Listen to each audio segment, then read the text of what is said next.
Alrighty, good evening, or at least that's when I'm recording this. This is a rather quick, bit impromptu and hodgepodge lecture in the lecture series. I'm going over how industry changes society between 1865 and 1914. It's kind of just a mashup of some of the things we just have left to cover that we just simply need to get through. So bear with me, it's a lecture that kind of runs all over the place. So we're looking at how industry changes cities and society in this time period. And right away, this picture kind of says a lot about how the world is changing, how America is changing in this time period. This is a crowdy, busy city street. You've got people from all walks of life out here walking around, trying to get to and from. You've got someone carting around a bicycle, one of those things that is new to this day and age. You've got the streetcars taking people to and from, though, to be honest, I don't know how they're getting very far in this kind of foot traffic. Then you've got all these signs for businesses and advertisements, these places that sell those things made in the many factories of this time period. It's before this time period, this kind of scene would be almost alien, but increasingly, this becomes the norm. Here's another picture of those skyscrapers as we showed them before. These things and the urban environment really change and grow in this time period. Now, so what we're looking at first is the effects and effects of industrialization. Some of this is review, some of it's previews for stuff that we're going to look at today and that you will look into in more detail as we go along. First, to start with effects, we've got Manifest Destiny. You guys have already heard about this. The cities, those pictures that you saw above, those cities were built through westward expansion, gathering the resources, using those resources for trade and building. America's built on the west. Well, the east is built on the west in that sense. We've also already looked at immigration with the Immigration Workstations activity. You guys have seen who's coming to America, why they're coming to America, and what are some of the concerns and personalities that we see coming into this country. So we've already seen two of these. The new one here is urbanization. Now, urbanization is basically just the growth of cities. Now, we're going to go into more detail later. If you ever, when we get to it, the quarter one reading assignment, there's an entire reading devoted to urbanization. But what I'm going to cover here today is just kind of the basics you need to know for this particular unit. Now, when we get to the effects, we've already looked at working conditions. We've looked at what it was like to work in these factories, how much were they paid, what was the risks of working in these factories. So there's nothing really too terribly new in that aspect, but it's something worth taking a moment and recalling as we go throughout this unit. Next up, we have corruption in business and government. Now, this is going to be a big focus of the next unit. But you're already starting to see it. When you're reading about the working conditions, you can already see the corruption in business. They locked the doors to that factory because they didn't want people leaving early. Well, that turned out to be the reason why so many died in the fire, because safety wasn't even in the top 10 in this time period, and paying workers as little as you could so that they could barely scrape out a living. There's got to be some corruption aspects in there as well. One of the other things we see is moving to new cities or new lands entirely. This is another big thing that you see when you look at immigrants or people moving in from the countryside. There are some things that you can do when you're living in the countryside that one or two people does it. It's not a big deal. When you start mashing hundreds upon thousands of people into one small space, things operate differently in urban life, and there's a big transition. There's a lot of realizations that things that have been done before are not going to work again, or they're not going to work in these circumstances. The last thing we get, it sounds a bit pretentious, I'll admit, but the collapse of space and time. With space, you have to think that in previous eras, for most of human history, most people didn't travel very far. Maybe 25 miles from where they were born. Travel just wasn't something people did. And if they did travel, it was often in a very permanent sense. However, in this time period, you could buy a train ticket and in 2 days be almost across the country. And when we get to time, before, in the olden days, when before the Industrial Revolution, if you wanted to tell time, you could look up at the sky and say, "Oh, the sun's about halfway across the sky. Must be lunchtime." But now with the Industrial Revolution, that isn't going to quite work. You can't have every city have its own time zone. Otherwise, you might have collisions, because if two trains are sent out on the same track, but they think, "Oh, well, the time's different." Well, it might not be if each place is running on its own time. And so that's why we see time zones get developed in this time period. It's mainly so that we don't see trains run into each other. It's also more important to have time zones with telecommunications, especially as phones take off. Being able to say, okay, at 8 o'clock Central Time, this is when we have our meeting, as opposed to, well, it's 8 o'clock here, so that means it's, I guess, 2:05 in where you are. So what we see is a lot of organization and simplification of things in this time period for the sake of organizational purposes. So looking at our learning objectives, there's really two objectives that we have in here, and two sub-objectives. The first main objective is, what is urbanization? Which urbanization is the growth of cities, but what does that mean? How does that work out? And so what we're looking at here is, what are some of the issues that cities had to deal with, like space and health? And why were some people drawn to cities, like farmers and immigrants? We've kind of already covered that. It's the work opportunities. We're going to expand more into, as they're drawn in, how do things change? And then the second major point we're going to look at, is the creation of the middle class and what that means. How they measure success is something you'll dive into more in the classroom assignments that you'll be working on, but that's something to keep in mind of what is the middle class and what are they doing.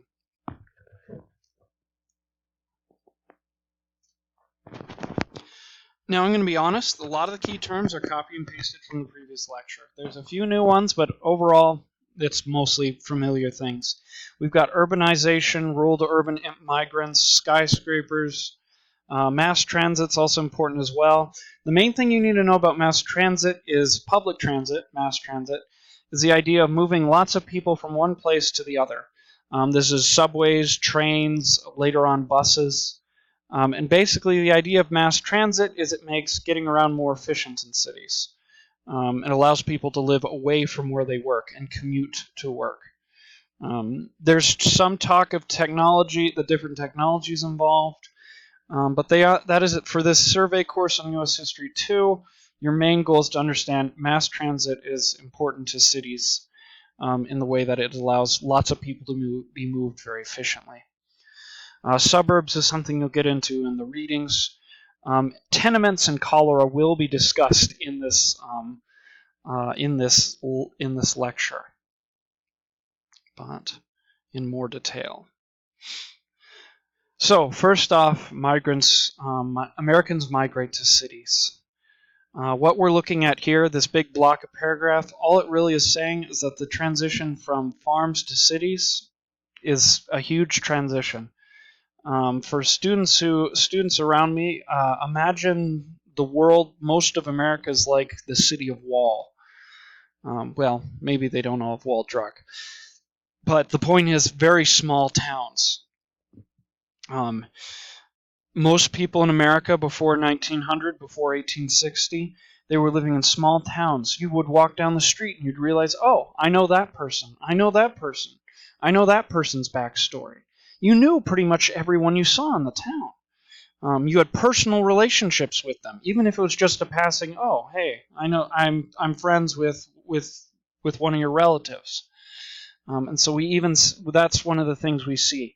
But when we transition to the city, we see a big change in how Americans live.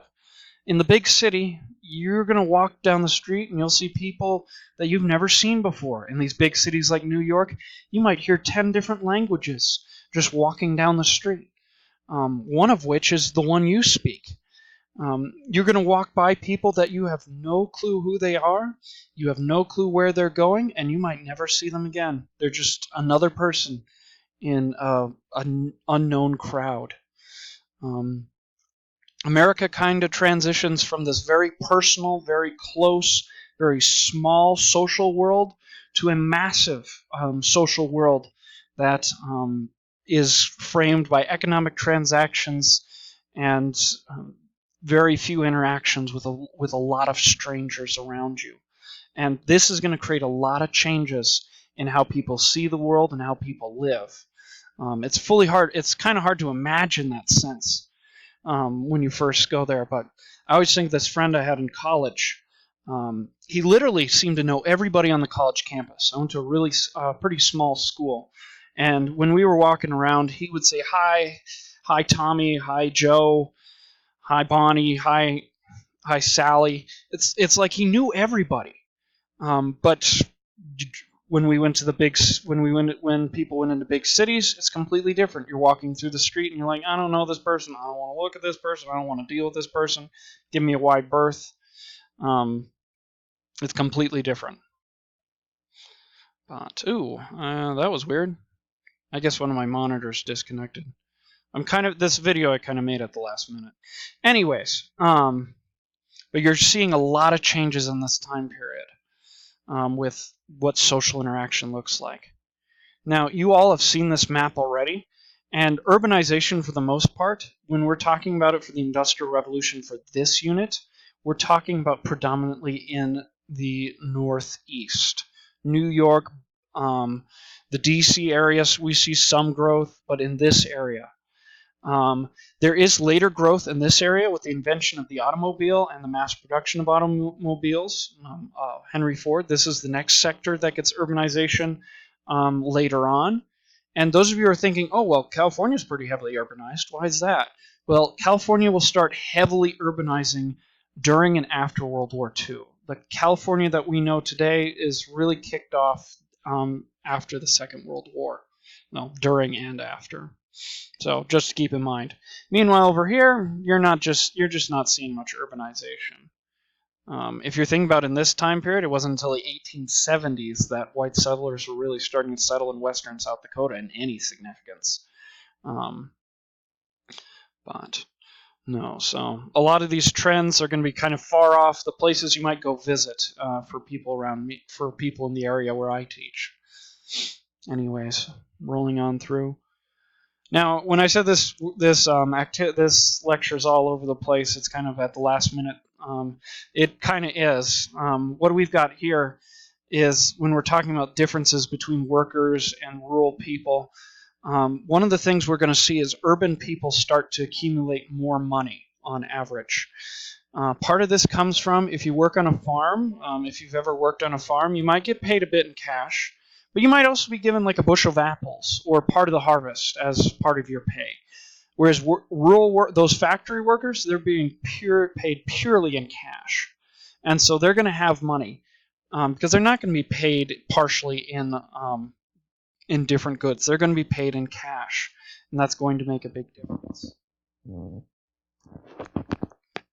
And so these urban workers, we'll look at it more in the next unit, but they're gradually, even the working class is going to start making more money and be able to live more comfortably. And in a little bit, we're going to see what people are doing with all this money that they're starting to make, no matter how much it is. Probably a hint is technology. One of the sections that we're looking at is how technology improves life. Now, as cities grow in size, we're seeing urbanization at a rate that is previously unimagined or unheard of. The cities can't keep up because you've got concerns like water supply, sewers. To give you an example, ancient Rome at its peak had more running water per citizen than New York in 1900. There's a lot of challenges, but the difference is, well, Rome didn't grow up in a day, but New York certainly, it feels like it's expanded very quickly. You just couldn't build buildings fast enough. You couldn't build infrastructure fast enough. You also have safety as a concern. Schools will start to come up as well. Part of the reason schools enter the factor is to improve working conditions. They kicked kids out of the workforce. The idea is if you remove them from the workforce, you could have adults take those positions, and adults would have to be paid more. Now, while those kids are sitting in the schoolhouse, The reason they're doing that is the idea to teach them certain skills, maybe give them something else so that they can move outside of the working class. And that kind of leads us to the middle class, the bourgeois, or sometimes called the bourgeoisie, depending on the pronunciation and acclamation of one's skills. You've read about the working class in our class before. The working class is very hard lives, very dangerous, and one of the things that's kind of implied is they're very expendable. The factory worker, a child could do this job in this time period. You could take anyone off the street. They didn't even need to know how to speak English necessarily. You tell them, you take this part, you connect them together, put it on the conveyor belt, and send it down the line. That's all there is to it. And so one of the things we observe in this time period is that unskilled labor is very disposable. There's kind of this mentality: you get injured on the workforce, you get put out on the streets. There's somebody to replace you. Immigrants are coming off the boats continuously and are ready and willing to replace anything. And so especially in the early Industrial Revolution, we see the human factor really suffer dearly for it. But that's what separates the working class, the unskilled working class, from the middle class in this time period. You need all this cheap, expendable labor, but you also need people to organize it. And that's really where the middle class starts to come through. These are the accountants who make sure that your company's making money, the factory managers who make sure things run smoothly. We're also looking at school teachers eventually, different management positions, secretarial positions. If you want to think of it this way, the middle class, their main function is to organize this industrial process. And they get paid more for it, because you can't just pull someone randomly off the street and say, in this time period, you can't just pull someone off and say, hey, can you read? Can you read in English? Can you write in English?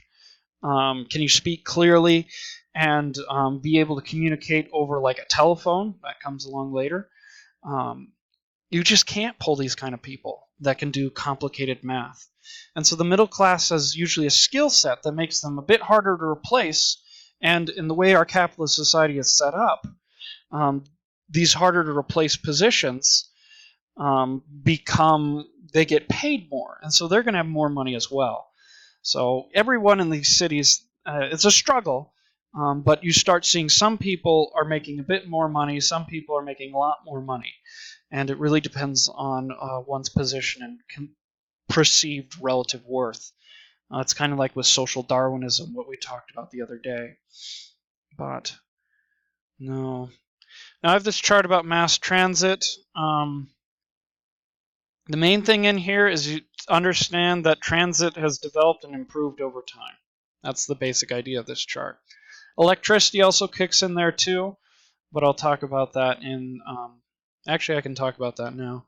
Light bulbs are another major technology that comes up in this time period. We've talked about it before, but we've talked about the Bessemer process being really important, making steel stronger.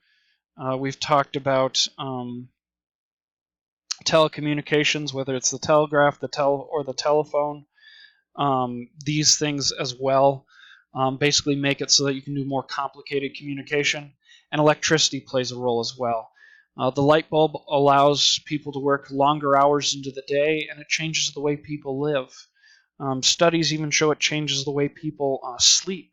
How people slept in the medieval ages is completely different from how they sleep in the after the Industrial Revolution.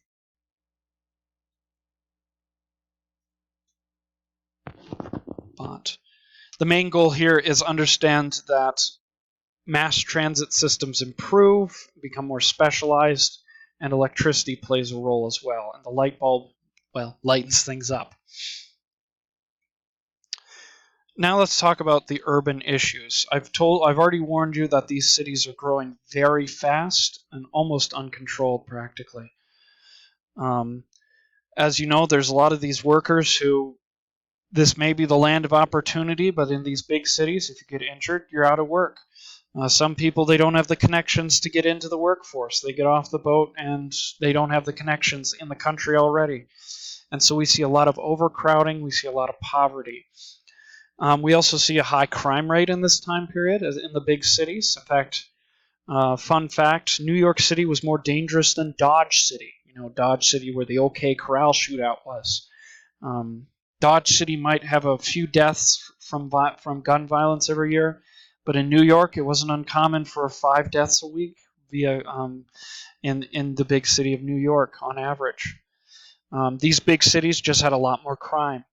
Now, part of this reason, there's a lot of reasons, but one of the reasons kind of I've been alluding to is you're now in a massive society. You don't know everyone you see.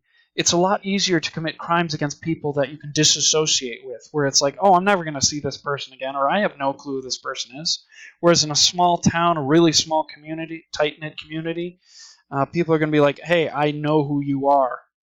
Me and we know your story, and I know your story. And so this sense of community is also a factor as well that kind of shifts in this time period. Now, it's really hard to imagine how many people are coming into these big cities, or at least it is for the students I teach. We're seeing urbanization where I live, but nowhere near in the numbers of this time period. And I know that our textbook is written for bigger schools and bigger cities.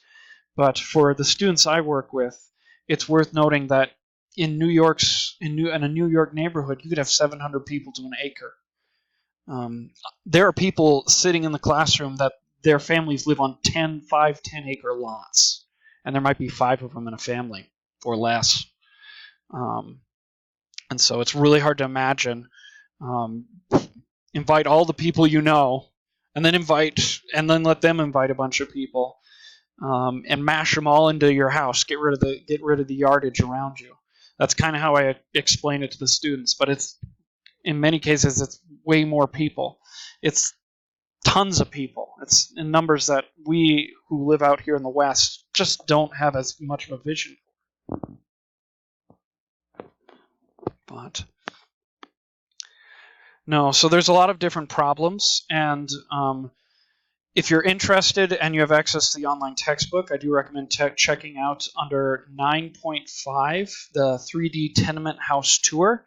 I won't be doing that here because of that would be going into the online textbook's exclusive resources. But I would give you a tour of the tenement houses in this. But just a quick summary of tenement houses. Here's one's pictured here. They're buildings that are thrown up as quickly as possible. They're incredibly dangerous. And even the safety features they start to put in, like, say, an emergency fire exit. Well, people start saying, hey, there's a clothesline.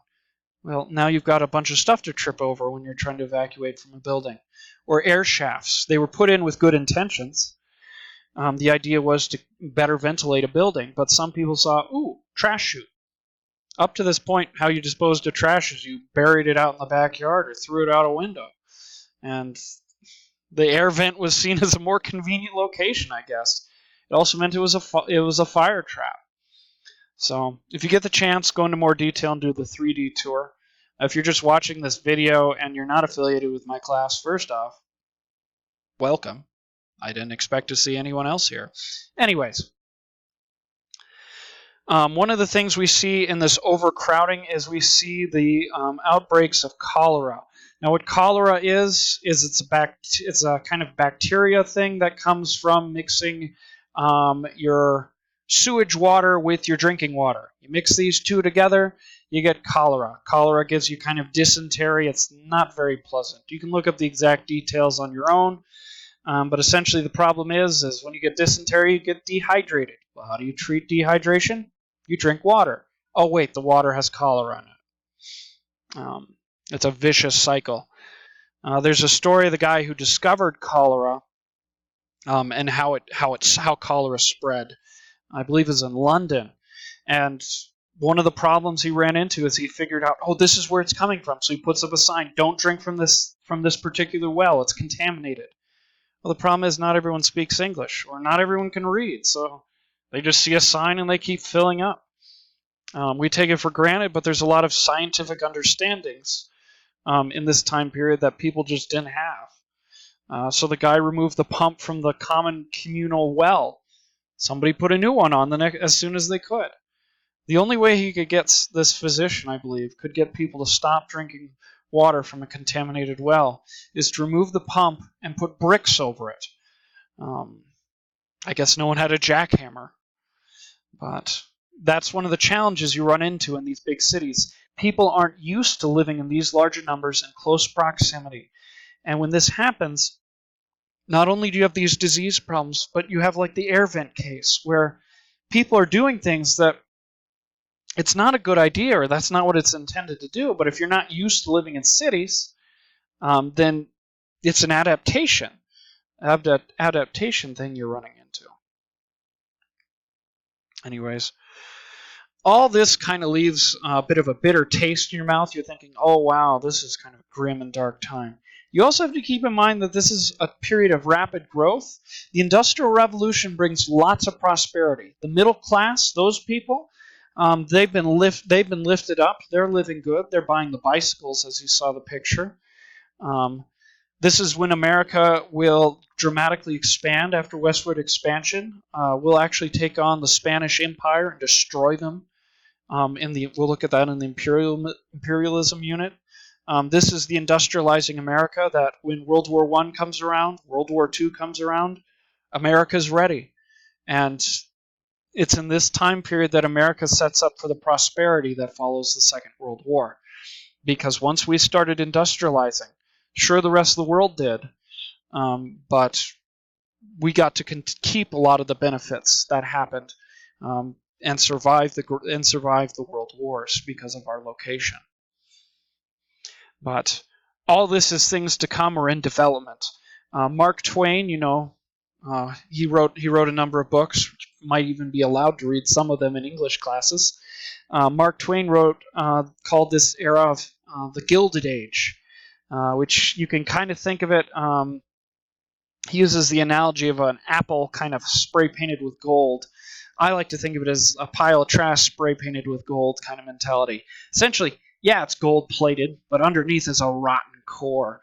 The America of the Industrial Revolution is the glories of the American Industrial Revolution are built upon the straining and breaking backs of millions and these difficult lives. But at this time, not many people felt the same way Mark Twain does, but he was making a social commentary. So, see here, bicycles.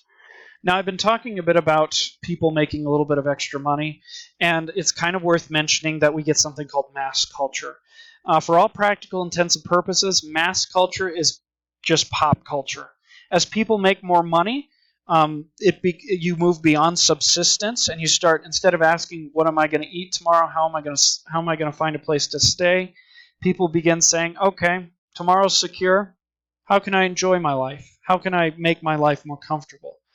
And so what we see in this time period is we see people buying goods, buying clothes, radios will come out soon, record players become all the rage, there's dance halls to go to, there's theater to go to. There's all these things that are forming what we call mass culture. And all mass culture is it's pop culture. It's just an old-timey word, technical term for what we now call pop culture. And all pop culture is, it doesn't matter what time period it is, it's when people have similar experiences, perhaps through watching the same show, listening to the same music, going and doing the same things. When they come together and they start talking about it, and then they start doing more of that together, or apart, or discussing it. That is what mass culture is. That is what pop culture is. It is people coming together, perhaps over the water cooler at work, in the passing periods in the hall. That's what it is people having similar experiences and sharing them with each other. But no, so I'm really summing things up, but that's because my students will be diving into more detail with this stuff as they're going along. Also, another factor that comes along later is literacy, and as literacy increases, people read more, so books become more popular. Before that, only people who would buy books are people who could read. Now there's more people who can read. If you look at it today, there are more books, even though people say, oh, people don't read anymore. Right now, there are more books being bought than at any other point in history, but that's because literacy is an all-time high in the Western world. So, something to consider. And all this is saying is a lot of the things I've already started saying is there's just, now that people have extra money, there becomes a market for places to spend that money, and most of it's entertainment. But yes, amusement parks, circuses, these things take off in this time period. Well, that's it. I do apologize for kind of the hodgepodge nature of this unit, but that's because we're covering like 2 subtopics within one, and normally I try not to do that. And this isn't quite like an introductory lecture. You already have a lot of information going in. So anyways, thanks for listening, and that concludes this transmission.